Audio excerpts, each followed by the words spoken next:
Hello everyone, we're back with another good question. Let's solve it right away. First, we divide.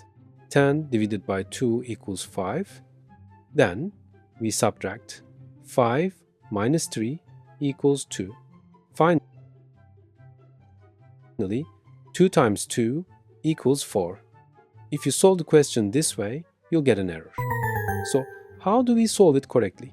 The way to solve this is to pay attention to the order of operations.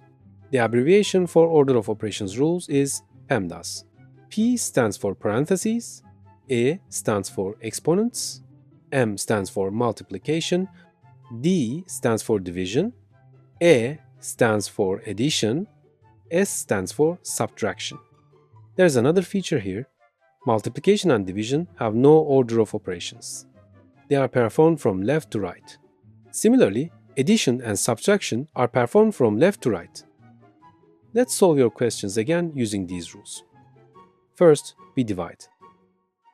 10 divided by 2 equals 5.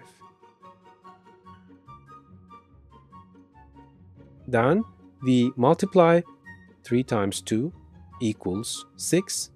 Finally, we subtract 5 minus 6 equals -1. Congratulations if you got the answer right. We've reached the end of the video. Now, I want you to find the answer to this question and write it in the comments. Let's see who can find the correct answer. Our videos will continue. Subscribe using the logo on the screen so you don't miss any new videos. You can access other videos in the boxes on the site. See you in the next video.